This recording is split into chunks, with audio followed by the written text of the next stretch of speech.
Today at the National Press Club, the National Secretary of the Australian Workers' Union, Paul Howes.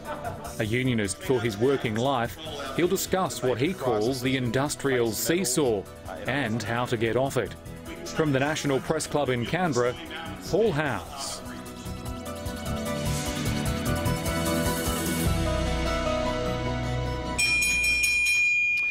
Hello and welcome to the National Press Club for today's National Australia Bank Address, the first address for 2014. With Federal Parliament set to resume next week after the summer break, industrial relations and Australia's wages system are front and centre on the political agenda, not to mention a raft of other issues involving the trade union movement, from the issues around industry assistance to the ongoing scandal involving the Health Services Union and, of course, more recently emerging corruption again in the construction industry. So it's fitting that our first speaker for the year should be one of the most important, one of the most high-profile union leaders in the country. Ladies and gentlemen, would you please welcome the National Secretary of the Australian Workers' Union, Paul Howes.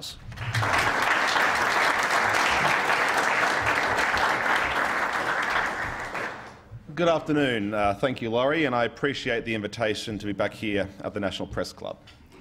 Today I want to express my vision for industrial relations change that I believe will deliver prosperity for Australia. But before I do, there is of course another matter to attend to. After a week and a half of front-page allegations of corruption in some unions, there are things that need to be said, and said in the strongest possible terms. Any union official proven to be engaged in corrupt or criminal behaviour is a traitor. A traitor to our members they have betrayed, to our cause they have dishonoured, and to our future they have undermined. The eternal truism of leadership is that you define the environment, lest it define you. And so the challenge for the leadership of the modern trade union movement is this. We must not allow this treachery to define us. We must not allow the traitorous minority to usurp the meritorious majority. We can achieve this. A prescription already exists in my own union's recent history. As you know, the AWU was nearly wiped out by scandal and corruption in the 1990s. We understand more than most the costs of inaction. As a result, we have been ruthless and uncompromising when it comes to even the suggestion of impropriety. I have moved swiftly and harshly over relatively minor matters, and I would do it again at the drop of a hat. I also know that I've made myself unpopular on occasion by insisting on adherence to standards that may seem to some as trivial.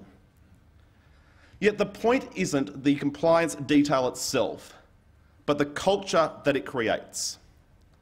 If we turn a blind eye, if we ignore any pocket of dishonesty, it will grow like a cancer. It is my job and the job of every union leader to cut that cancer out. We must be the first to identify the indiscretions. We must be the first to crack down hard before they get out of control. I'm talking about developing corruption resistance at every level, developing a culture which is repulsive to corruption. And in doing this, we should be under no illusion.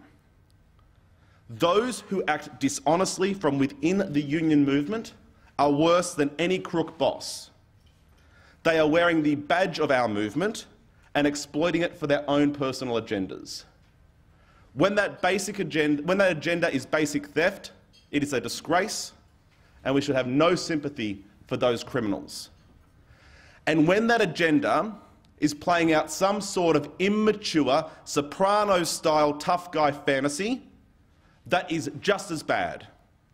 And I have a message for you. You are unwelcome. Leave. You are hijacking our agenda.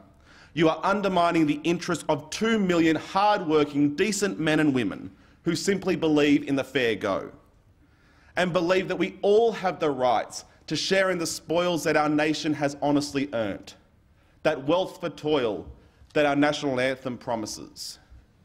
You undermine every battle we have fought, every victory we have achieved, every sacrifice that we and the generations that came before us have made. There is no place for you in any corner of our movement. We must never confuse strength with thuggery. Being a strong unionist is not about how many bikies you know, or about scary slogans, or about how you walk or how you talk. It is not an attitude. We are a movement, not a subculture. The Australian Workers' Union is strong, but our strength is from using our brains and not our brawn. We work hard, we work smart, we are open, and we engage like civilised adults. And that, in fact, is the story of our movement. We are about civilising capitalism. We are about making workplaces happier, not angrier. We are about delivering for all, not just a few. That is why we exist. And with that in mind, I now turn to the type of industrial relations system we need to drive our prosperity. And if we are to be prosperous, we need to start by being honest. The truth is, today we are facing a real jobs crisis. This country has shed more than 130,000 jobs in the manufacturing sector alone since the global financial crisis. Tens of thousands of more lie just around the corner, indeed 3,000 more lay down the road in Shepparton. Over my 7 years as National Secretary, I've travelled to many good factories in deep strife. Yet until recently, for every struggling factory I visited, I could visit a mine or construction site in some remote area and see blue-collar workers earning decent wages. I could almost console myself that for all the pain being felt in our factories, there were new jobs popping up right across the country. I wasn't alone. For years, the resources sector has papered over the widening cracks in our job market. Well, the boom is now over. Maybe not for the resources companies, their revenues will be rolling in faster than ever. But it's over for Australian workers.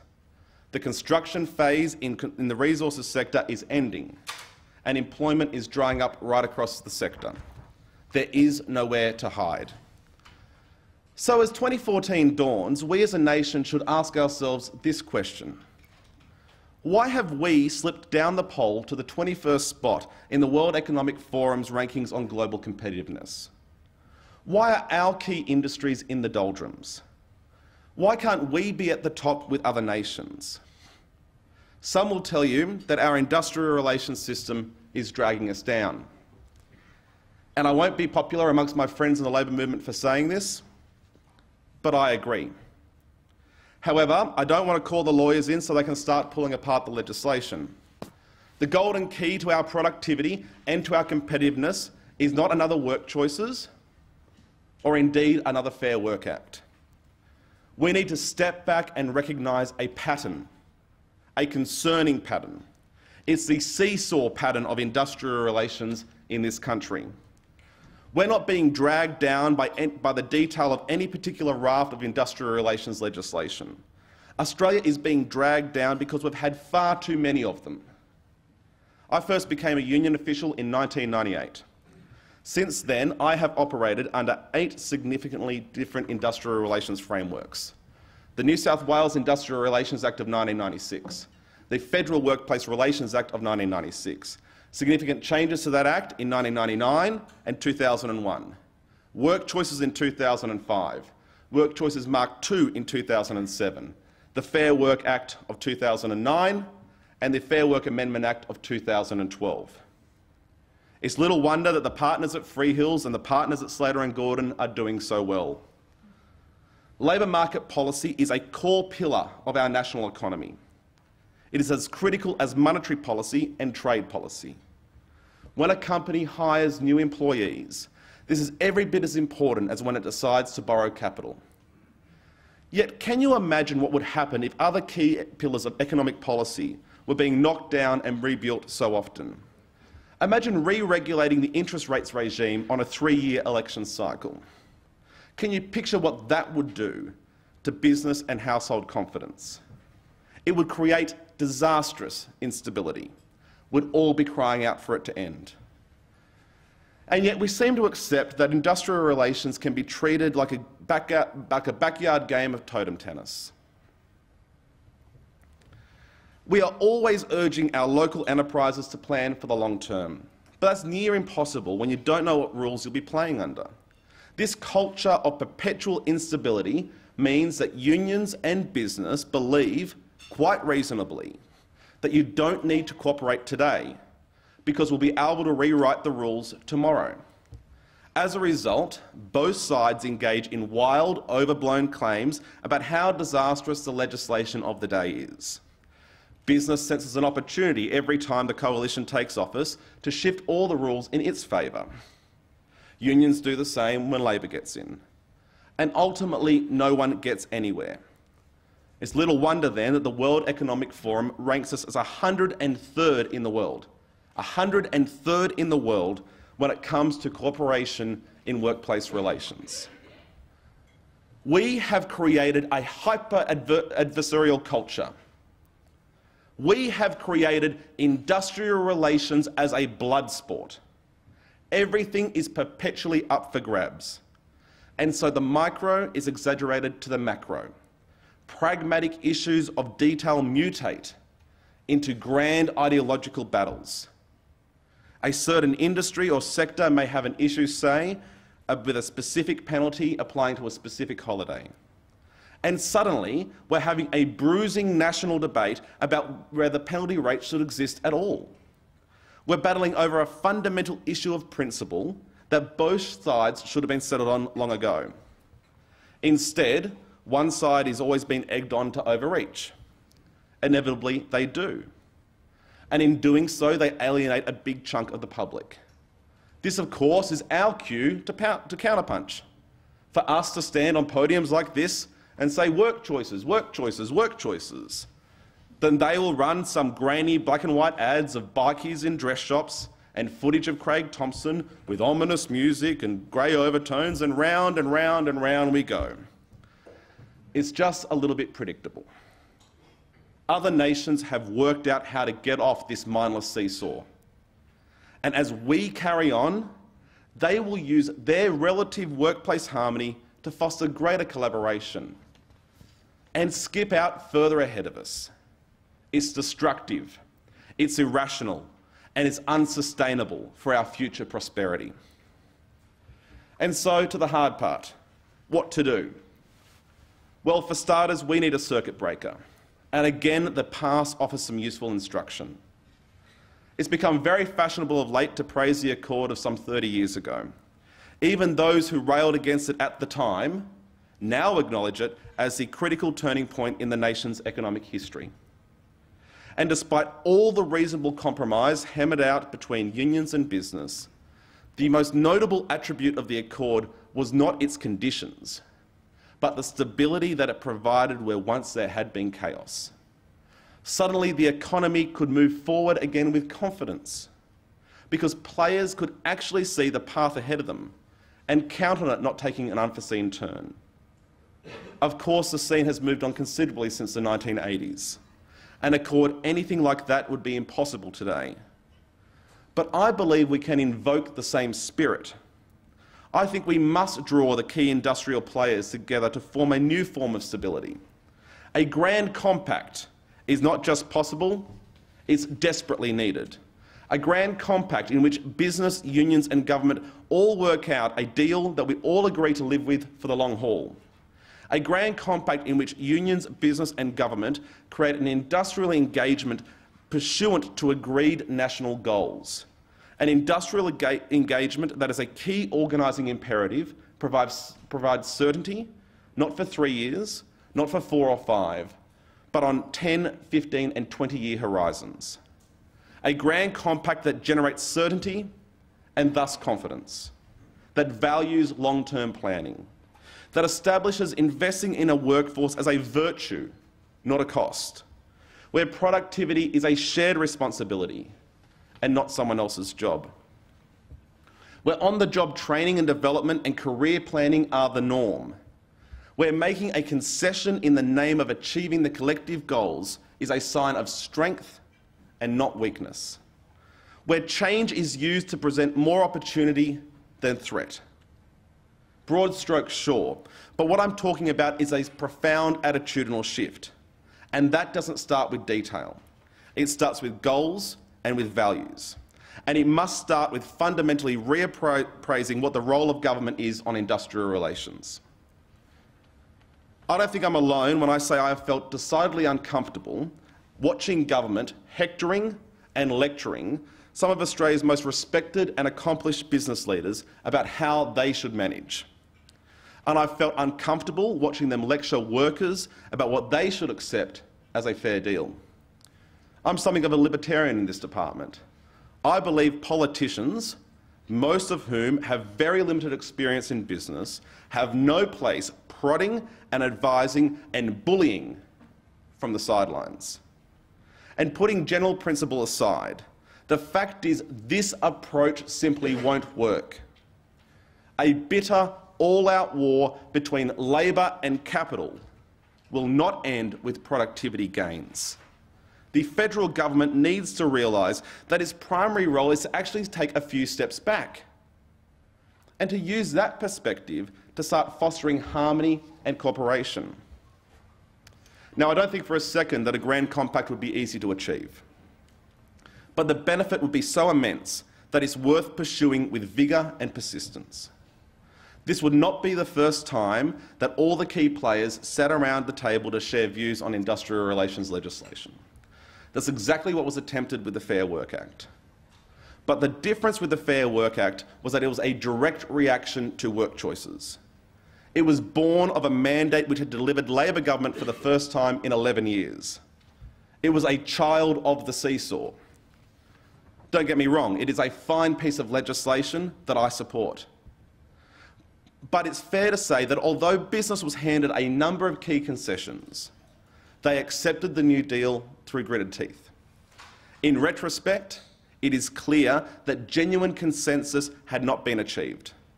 Business had simply accepted the reality that work choices was political poison. Then they had to bide their time before jumping back on the seesaw. We naively believed that everyone being a little bit unhappy with the outcome delivered the compromise that was sought. And it turns out we were wrong. So how could things be different with a Grand Compact? Well, obviously we have a different climate now. Instead of being elected on a thumping mandate to overhaul existing industrial relations laws, the current government was elected on a platform of maintaining the status quo. This ceasefire is inherently unstable, however. Business is already lobbying for its turn. Unions are ready to fight a fierce defence. And through productivity and Fair Work Commission reviews, heightened rhetoric and niggling on the side, it appears almost certain that the government is preparing for a second-term jump on the seesaw. Yet this current uncertainty may actually present a chance to get all the parties negotiating on a more balanced playing field. On such a field, what could really get things moving are gestures of compromise from both sides. Nothing throws a sworn enemy off their guard quicker than a genuine concession. The union side could start by conceding that there has been a pattern of unsustainable wages growth in some isolated parts of the economy. The leapfrog wage outcomes in the offshore sector in particular are not sustainable for the long term. We could be pricing ourselves out of the market. And while this is the natural outcome of a market-based wage-fixing environment, we shouldn't be stubborn about acknowledging it and recognising that it needs to be changed. On the flip side, business could concede that on the whole, economy-wide, wages growth is at its lowest level that it has ever been. And industrial disputation is at record lows. Perhaps they might agree that penalty rates and the minimum wage are fundamental planks of our social contract and thus should remain. And look, these may or may not be the best places to start with the concessions, but that's actually not too important. Because if we are to achieve a Grand Compact, it will not be the detail of the new IR framework that is critical. It will be the trust and good faith that we breathe into the system. We can all hammer out a terrific piece of industrial legislation, but it won't mean anything unless business, unions and the major parties make a real effort to show some faith in it. Because our key problem is not a failure of structure, but a failure of social capital. the absence of social capital in our industrial relations system is something of an Australian anomaly, because strong social capital is actually what drives our success in most other areas. Our country is rightly perceived as a great place to live, to travel and to invest, not because our laws are that much better than anyone else's, but because of the faith that everyone has in them. When a customs officer stops you at Sydney Airport, it might be annoying, but you would always assume that that officer is just doing their job and not seeking a bribe. When you stop at a red light on a traffic-free street, it is primarily out of the respect for the fairness of the system that it represents, not the fear of getting caught. Yet that social capital, that same trust and good faith, is completely missing from our industrial relations system. Instead, we have both sides automatically questioning each other's motives. We have both sides refusing to accept that those sitting opposite them are really as they seem. The point of driving a grand compact is to try and inject a bit of social capital back into workplace relations. It's a tough ask, sure, but it's not as tough as the present dynamic is foolish. Of course, we could revert back to tradition and have the same sort of ding-dong battle that hardens both sides and generates the contempt of the public. Our shallow short-term interests pitted against their shallow short-term interests. And the winner can do a quick victory lap while the loser licks their wounds and prepares for the next time. And there will be a next time. For 150 years, there has always been a next time. Australia has had 16 Conservative Prime Ministers since Federation who thought they could destroy the union movement. And 16 have been wrong. And we could notch up another one, I guess. But it would surely be easier to acknowledge the fact that in a modern democratic society like ours, it is ridiculous to see the destruction of unions as some sort of ultimate endgame for the economy. A servile and cowed workforce will not deliver economic success. Collective bargaining is a friend of productivity and an enhancer of profits. The richest and happiest nations on the planet prove this on a daily basis. We should learn that lesson. But in the spirit of the accord, I just want to say that I am here. I am ready to make compromise and concessions in the national interest. And my invitation to my counterparts in the business community is to join me. And together we can agree to never whinge to the umpire again. I believe the Australian Labor Party needs to embrace the Grand Compact agenda with both hands. Because despite all the overblown rhetoric of various megaphones in our public debate, Labor is actually in a stronger position to strengthen the role of the market in our society than the Conservatives are. Labor has always been the party of the free market, because we ensure the market works for all. I believe an honest, clearly articulated vision from Labor would be destined to catch on. But we need to talk more about why Labor, rather than so much about how Labor. Labor's sole purpose is not to claw back the lodge in the most expedient way and then to jealously guard it for as long as possible. It wasn't right for the last 6 years, and it is not right now for an opposition to death ride the government of Australia. Instead, Labor needs to show Australians a big picture, and they need to believe that we believe it. And to do this, we need to take business with us. We need them in our tent. We need to convince them that what we are about is entirely consistent with their prosperity. They should understand that a lurch back to work choices style conditions is nothing but a get-rich-quick scheme. But a grand compact is a golden long-term investment. I don't believe for a second that the Abbott government is unturnable on industrial relations. Despite the more cartoonish portrayals, the Prime Minister is far more a politician than he is an ideologue. But the point is, we can't force people into this. We need to take them with us. A grand compact can only be driven through the art of persuasion. We need to identify potential common ground and push both sides to quarantine it. We must agree that Australia is at risk if we fail to compete against nations with more harmonious industrial relations. We must agree that the answer is not driving down wages and conditions, nor ongoing industrial warfare. And we must agree that we all share goals and aspirations, and that we will stand together or fall together as a nation.